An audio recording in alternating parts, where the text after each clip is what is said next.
अस्सलाम वालेकुम व्यूअर्स। आज की इस वीडियो में आप इशफाक अहमद साहब की किताब जाविया में से जिस मजमून को सुनने जा रहे हैं उसका उन्वान है बच्चों की नफ्सियात। दोस्तों, मेरा नाम है हैदर अली और आप देख रहे हैं उर्दू बुक्स बाजार किताबों की दुनिया। दोस्तों, अगर आप किताबों से प्यार करते हैं तो मेरे चैनल को सब्सक्राइब करें और घंटी के बटन को दबाएं ताकि मेरी आने वाली तमाम वीडियोस आप तक बर वक्त पहुंचती रहें। बच्चे की नफ्सियात के बारे में बहुत सी दलीलें एक दूसरे के मुतजाद भी मिलती हैं कि ये बच्चा काम करता है या नहीं, और मैं साइकोलॉजी के बारे में इतना कुछ नहीं जानता था जितना कि मेरे हमसफर जानते थे। मेरा ये वाकया 1952 का है और ये मुझे शहजाद की फरमाइश पर फिर याद आ रहा है। बहुत देर की बात है, मैं 1952 में मुल्क रोम में था। रोम यूनिवर्सिटी में उर्दू पढ़ाता था और साथ साथ फ्रांसीसी और अतालवी पढ़ाता था। वहाँ पर हमारा एक दोस्त था मसूदी रियार। वो बहुत अच्छा मुसव्वर था। मेरी बहुत अच्छे से मुराद ये कि उसकी तस्वीरें गाहे बगाहे बिक जाती थीं और वो हमारा दोस्त था तो इसके साथ इधर अल्ले तल्ले करने में रूम में घूम फिर लेता था। वो अच्छा शरीफ आदमी था। हमें बहुत आसानी होती थी क्योंकि उसके पास कुछ पैसे होते थे। हम 3 दोस्त थे, रियार, मैं और एक हरीचंद जो हिंदुस्तान का था। हम इस ताड़ में रहते थे कि कोई अच्छा सा मौका हमें ऐसा मिले कि जहाँ पर हम पैसे खर्चे बगैर घूम सकें और इससे पूरा फ़ायदा उठा सकें, क्योंकि पता नहीं कितनी देर यूरोप में रहना है। तो इन दिनों 31 दिसंबर 1952 को रियार की एक तस्वीर बिक गई तो उसने कहा, मैं तुम्हारी दावत करूंगा विया विनीतू के ऊपर, जहां पर एम्बेसीज हैं। बहुत कीमती सड़क है, जैसे हमारे यहाँ शारे कायदे आज़म। इस रेस्टोरेंट में, जिसका नाम अली बाबा 40 चोर था, वो एक बहुत बड़ा रेस्टोरेंट था। एक बेसमेंट में रेस्टोरेंट में बहुत बड़े खूबसूरत 40 मर्तबान थे, स्तूनों की जगह बने हुए, और इसके ऊपर छत उठाई हुई थी और इसके अंदर ऑर्केस्ट्रा बहुत खूबसूरत बजता था। हमारी खुशकिस्मती कि वहाँ आम तौर पर एक्टर लोग ज़्यादा जाते थे। आम आदमी की वहाँ इतनी पहुँच नहीं थी कि वहाँ पहुँच सकता। ये जो हमारा एंथोनी कोइन था, उसको वहाँ आने का बहुत शौक था। एंथोनी कोइन की एक बड़ी अजीबो गरीब आदत थी कि औरतों जैसा मजाज था उसका। हर वक्त अपने साथ एक शीशा रखता था, 2 मिनट बाद निकाल कर थोड़ी लिपस्टिक लगाता था। इतना नाजुक मिजाज और यूं करके बाल। एंथोनी कोइन से हम बहुत मुतासिर थे, वहाँ के लोग भी मुतासिर थे और फिर इससे वहाँ मिलना हुआ। इन्हीं दिनों हमारे मशरक़ी पाकिस्तान के अरबियुद्दीन वहाँ पर फिल्म डायरेक्शन के कुछ तालीम लेने आ गए। हमारी इवनिंग क्लासें होती थी, इसलिए उन्होंने कहा 6 महीने का कोर्स है, इसमें आपको पता चलेगा कि ड्रामा कैसे लिखा जाता है, लाइटिंग कैसे की जाती है। तो चीनी जुता हम जाने लगे। हमारे जो उस्ताद थे, प्रिंसिपल थे, रेक्टर थे, वो थे विक्टोरिया डेसिका। इनकी एक बहुत मशहूर बाइसिकल थी, तो डेसिका साहब के सामने जानवे तलमज तय किया। लेकिन हम डेसिका साहब से ना तो इतना डरते क्योंकि इनका मिजाज अच्छा ना था, और ना उनसे इतना ज़्यादा मुतासर थे जितने इन एक्टरों से, जिनका के पैंतरा और तरह का था। तो एक दफ़ा उन्होंने हमसे क्लास में सवाल पूछा, भाई बताओ कि सबसे ज़्यादा मुश्किल रोल कौन सा है जो एक्टर कर सकता है। मुझे बात याद आ गई। हम सब ने हाथ खड़े किए। तकरीबन लड़के लड़कियों का मुश्तरका जवाब था कि हिंच बैक ऑफ नोट्रे डम बहुत मुश्किल रोल है। तो उस्ताद मोहतरम ने फरमाया, दुनिया में सबसे आसान रोल हिंच बैक ऑफ नास्टरडम का रोल है, क्योंकि टूटी हुई नाक, गंदी शक्ल, बदनसीब आदमी, सारी हमदर्दियाँ उसके साथ, वो रोल तो कोई भी आदमी कर सकता है, वो तो सबसे आसान है। हिंच बैक ऑफ नोट्रेडम अगर किसी ने किया तो आप उसे बड़ा एक्टर ना माने। मुश्किल तरीन रोल ये है कि आम घराने का एक आम बाप है, टोपी उतार के रखता है, छतरी पकड़ कर रखता है, दफ्तर से आता है और फिर इसको अपना रोल करना है, जो सबसे मुश्किल है। वो क्या करे, उसके पास कोई सहारा नहीं। ये बात दूसरी तरफ चली गई तो हम चले गए अली बाबा 40 चोर वाले रेस्टोरेंट में। 31 दिसंबर की रात मैं तुम्हारी वहाँ लगवाऊंगा और तुम देखोगे कि दिन किस तरह तुलू होता है और साल किस तरह ख़त्म होता है। क्या क्या कुछ हंगामा होता है। हम बड़े खुश थे। हम वहाँ चले गए तो जाके जब देखा तो छमाछम बैंड बाजे बज रहे हैं और दुनिया जहाँ के एक्टर एक्ट्रेसेस आए हुए हैं। सारे तकरीबन वहाँ पर मौजूद थे और वो बड़ा अच्छा ज़माना था जब पोस्ट वासल में इटली की बन रही थी इमारतें। जब वहाँ गए तो वहाँ स्टेज के ऊपर ब्लैक नेग्रो थे। इस ज़माने में ब्लैक ड्रमर का बहुत रवाज था, अब नहीं रहा। बीट बहुत प्यारी थी, हर एक का नाचने को दिल कर रहा था। अचानक रियार उठा। हम समझे शायद कोई चीज़, अपनी ड्रिंक, कोई सिगरेट लेने गया है। जाकर उनसे मिला म्यूज़िक वालों से, फिर लौटकर वापस आ गया तो अचानक एक ऐलान हुआ, सैनोरी सैनोरी बोनेराचे औनकातन ते पाकिस्तानी व तरादी नसराली। मैं तो यही समझा कि हमारे दरमियान कोई पाकिस्तानी मौजूद है जो बड़ा अच्छा गाता बजाता है। मैंने कहा शायद होगा। मैं थोड़ा सा कांपा भी। आला ए प्रोफेसर आला ओनस्ती जावी रोमा सवानवे कागजी उठाए अशफाक अहमद। जब उन्होंने ये कहा तो मेरी जान अजाब बन गई। मुझे गाने का पता ही नहीं होता क्या है, शायद अब याद हो। अब ये वहाँ नहीं हो सकता कि मेरा गला खराब है, यूं है वो है, मैं नहीं आ सकता। ये हो ही नहीं सकता कि बुरा लगता हो। या अल्लाह मुझे कुछ ऐसी बात याद दिला कि मैं क्या गाता। हमें लब पे आती है दुआ बन के, वो इस पर ड्रमर नहीं बजा सकते थे, कुछ म्यूज़िक नहीं बज सकता। फिर डांस तो अल्हम्दुलिल्लाह मैं गांव का रहने वाला था और हमारे सिख इलाके में बोलियां बहुत चलती थीं। मैं अपनी कुर्सी से स्टेज पर जाते हुए सोचता गया, या अल्लाह मैं क्या करूं। अचानक एक बोली याद आ गई, शायद यही कुछ काम दे जाए। स्टेज पर पहुंच गया तो स्टेज फिर ख़त्म हो गया। कुछ पहले भी रेडियो की दुनिया से ताल्लुक़ था मेरा। वहां पहुंच गया, अपने कान पर हाथ रखा। स्टाइल अपना जो होता है, मैंने कहा। बोदी वाला चढ़िया कार हूँ, बेकदरा दियां नारियां भेड़ां चार दियां। जब ये शुरू हुआ तो उन्होंने लहर उठा ली। जनाब इधर से जम जुकदर शुरू हो गए। मुझे खाली यही बंद याद आ रहा है, इसके सिवा कोई नहीं आ रहा। मैं ये गाता रहा आधा घंटा तक। अब वंस मोर शुरू हो गया। मैं वहाँ का हीरो बन गया। अच्छे अच्छे गाने वाले आए हुए थे, नामवर गाने वाले पीछे हो गए। उन्होंने कहा नहीं सैनोरे नहीं, अशफाक अहमद देनी वे दिनाल तरोलता आला कंतार। मैंने कहा जी बस मेरा इतना ही गाना था। अब जब मैं बैठ गया तो मैंने कहा तुमसे बाद में बदला लूँगा। अब चूँकि मुझे अपनी इतनी शिशक मिल रही थी तो लोग आ गए मुझसे दस्तखत करवाने ऑटोग्राफ के लिए।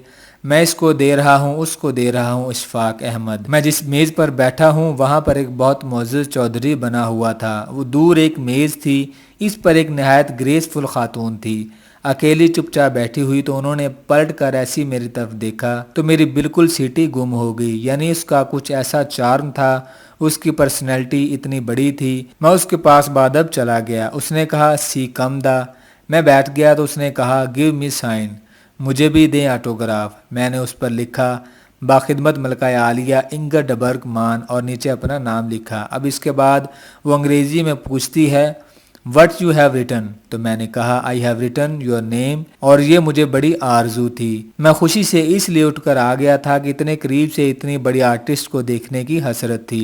तो आपकी खिदमत में आ गया। वो कहने लगी थैंक यू वेरी मच। मैंने कहा सेनोरे योबेर तो रिसलनी से भी मिलने को, मैंने कहा सोनेरियो योबेर तो रिसलनी से भी मिलने का मेरा बड़ा जी चाहता है। वो उसके खामन थे जो रिसीलनी। तो उसने अपना कार्ड देते हुए कहा मुझे रिंग करे, मैं आपको वक़्त दूंगी फला दिन और फिर आप आएँ।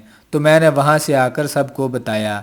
एक दिन मैंने टेलीफोन किया, उसने कहा आप आएँ और दोपहर का खाना हमारे साथ खाएँ। रसील ने बावजूद इसके कि वो सेट पर होंगे, लेकिन उन्होंने वादा किया है कि मैं आ जाऊंगा और खाना इकट्ठा खाएंगे। This will be A short of family union. हम तुमको एक घर का ही बंदा समझते हैं। मैंने कहा जी आई एम ऑनर्ड, इज्जत अफजाई की बात है। तो रोज ही मैं वहाँ पहुँचा कार चलाता। पोलिन उसे कहते थे, तो पोलिन के मैनी हैं चूहिया कार। साबनदानी तो आप लोगों ने यहाँ नाम रखा है, उसी को तो पोलियन चूहिया कार कहते हैं। अब मैं तो पोलिनो में वहाँ पहुँचा। विला कोई रूम से 21-22 किलोमीटर के फासले पर। जब मैं वहाँ पहुँचा तो मेरा ख्याल था कि अमीर लोग हैं तो अच्छा खासा बड़ा सा घर होगा, लेकिन जी वो तो इतना बड़ा घर था और इतने एकड़ पर फैला हुआ था कि मेरी सीटी गुम हुई इसको देख के।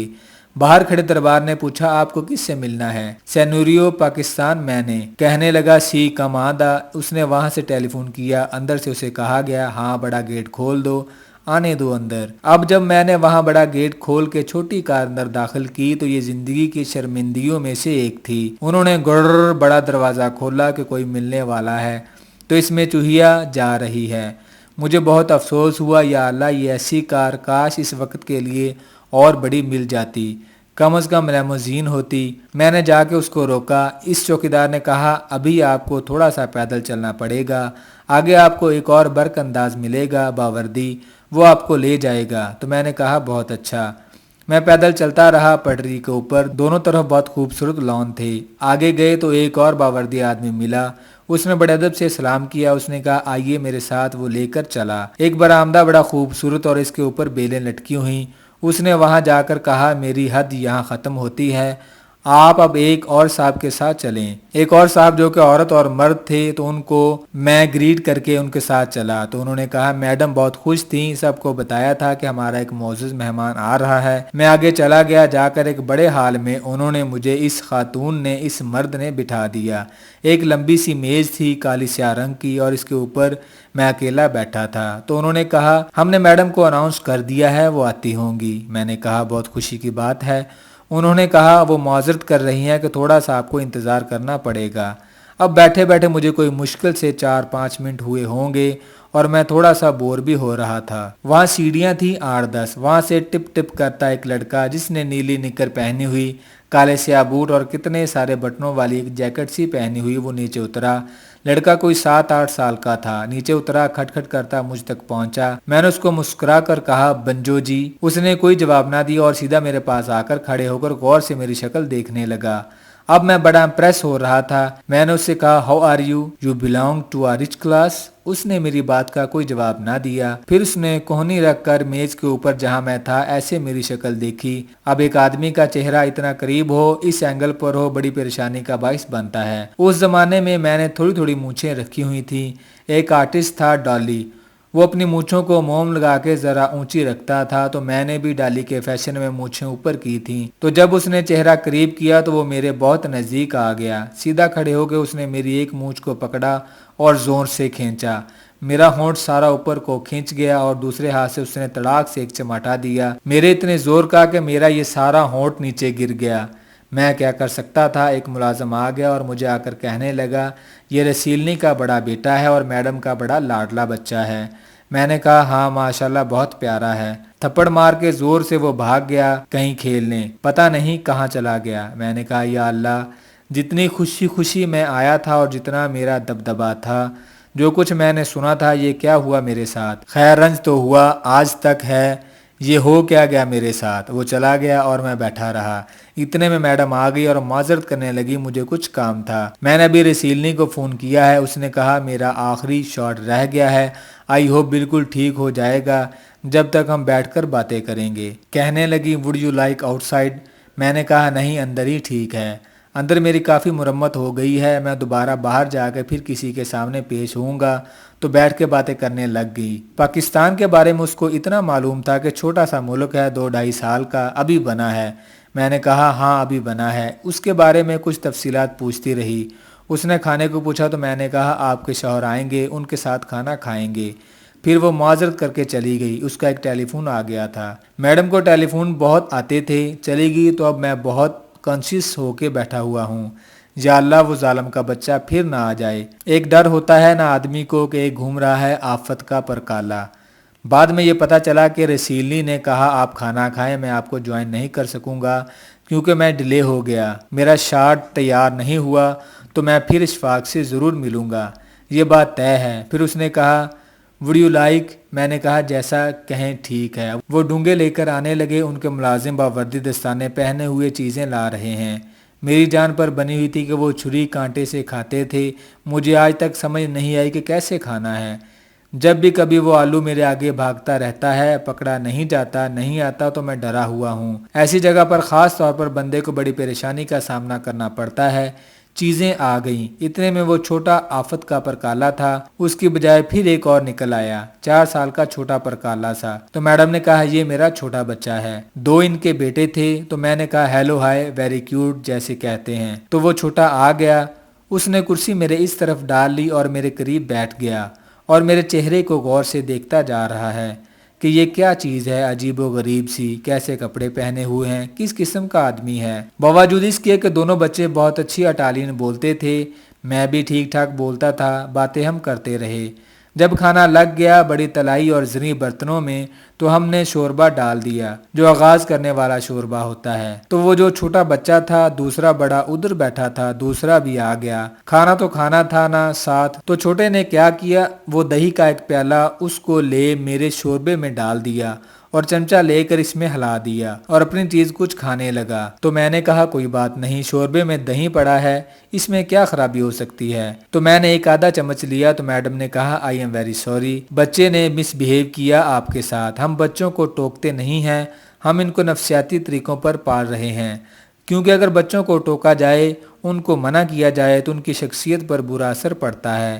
یہ نئی تحقیق آئی ہے، ہم سارے لوگ یورپ کے اس تحقیق پر چل رہے ہیں۔ ہمارے جیسے پڑھے لکھے والدین اس معاملے میں بہت ہی محتاط ہیں، ہم بچوں کو کچھ نہیں کہتے۔ ملازم سے کہا کہ یہ پلیٹ اٹھا دو، اس کی جگہ اس نے نئی لا کر رکھ دی۔ تو میں نے شوربہ ڈالا تو اس کے بڑے بیٹے نے کیچپ کی ساری بوتل پلیٹ میں انڈیل دی۔ تو میں نے کہا میں کھاتا نہیں ہوں، میں ذرا سی چکن اور آلو گول سے کٹے ہوئے وہ لے لیتا ہوں، وہ ڈال دیے۔ تو وہ جو بڑا بیٹا تھا اس نے دیکھا کہ یہ بڑے شوق سے کھانے والا ہے، ابھی ایک نوالا لیا تھا کہ اس نے اپنا آلو چڑھایا یا فوگ کے اوپر اور یوں تلکا کے ٹھک کر، جیسے گلیل نہیں ہوتی، میرے ناک کے اوپر۔ میں بہت اچھے کپڑے پہن کر گیا تھا، ٹھنا ٹھن مرچیں ڈال کے آلودہ ہو گیا۔ اس نے کہا میں پھر معذرت چاہتی ہوں، اگر ہم ان کو کچھ کہیں گے، منع کریں گے تو ان کی شخصیت پر اثر پڑے گا، ہم نہیں چاہتے بچے کی شخصیت خراب ہو، یوں آگے چل کر وہ بہتر انسان بنتا ہے۔ تو میں نے کہا ہاں کوئی بات نہیں۔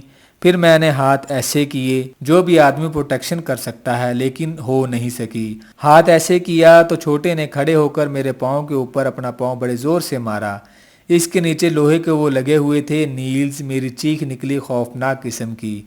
میں نے سوچا کس لیے یہاں آ گیا، دفع کرو، لعنت بھیجو، یہ ایکٹروں کے گھر ہوتے ہیں، میں کہاں پھنس گیا۔ اتنے میرے سیلنی کا ٹیلی فون آ گیا تو ملازم نے آ کر اعلان کیا، اس نے کپڑا رکھا، ٹک ٹک کرتی اوپر چلی گئی۔ اب میں اس کی طرف دیکھ رہا ہوں، اوپر جا رہی ہے کہ اب جا کے ٹیلی فون سننے لگ گئی ہے۔ جب وہ ٹیلی فون سن رہی ہوگی، بچے دونوں طاق میں بیٹھے تھے، میں نے گالی دی کہ سور میں تیرا گاٹا اتار دوں گا کتے۔ اس بیچارے نے کبھی گالی نہیں سنی تھی، اتنی گندی گالیاں جتنی مجھے آتی تھی جو کہیں بھی نہیں آ سکتی، تو وہ کانپ گیا، اس نے زندگی میں کبھی ایسا دیکھا نہیں تھا۔ وہ بیچارے ڈر گئے اور رنگ فک ہو گیا۔ میں نے کہا اگر تم نے آواز نکالی تو کوئی اٹالین نہیں، کوئی انگریزی نہیں، خالص پنجابی، جے تو پھر ایک کیتا نا گل وڈ کے تھالی وچ رکھ دیاں گا۔ اور اب چہرے سے پتہ چل گیا اور دہشت آ گئی ان پر۔ اتنے میں وہ اپنا فون سن کر واپس آ گئی اور انہوں نے کہا وہ پھر معذرت کر رہے ہیں، کوشش میں کر رہا ہوں، موقع مجھے اگر مل جائے تو جانے نہ دینا، جوائن ضرور کروں گا۔ میں نے کہا بڑی مہربانی۔ پھر وہ کھانا کھانے لگی اور دونوں بچے بھی، ہم بھی کھاتے رہے۔ تو کھانے کے دوران جب ہم اختتام پر پہنچے تو میڈم نے کہا پروفیسر دیکھا آپ نے، اگر بچوں کو ڈانٹا نہ جائے تو شخصیت کیسی ہوتی ہے، پرسکون ہوتی ہے، کس شرافت سے کھانا کھا رہے ہیں۔ ہاں بالکل ٹھیک ہے، نفسیات کا اچھا اصول ہے۔ سائیکالوجسٹ کہتے ہیں چونکہ بچے میں اگریشن ہوتا ہے تو وہ اس کو نکالنے کے لیے تکیے لے کر ڈنڈے کے ساتھ ستون کے ساتھ باندھ کر پنچ مارو، کسی پر لکھ دو اماں جی، کسی پر لکھ دو ابا جی، اماں پر غصہ آئے تو اماں پر اور ابا پر غصہ آئے تو ابا پر ٹھا ٹھا، اور اس طرح سے اگریشن نکل جاتا ہے۔ یہ ان کا خیال ہے، چنانچہ پوری ایک دہائی سے میں کہوں گا سائیکالوجی اس بات پر مصر ہے کہ ان کا اگریشن نکل جانا چاہیے۔ ماں باپ کے خلاف اگریشن تو ہوتا ہی ہے، بہتر یہی ہے جو طریقہ اب خاص طور پر برٹش سائیکالوجی میں ہے، یہ کہتے ہیں ڈانٹنا ڈپٹنا، اس کو اس کا مقام بتانا بہت ضروری ہے۔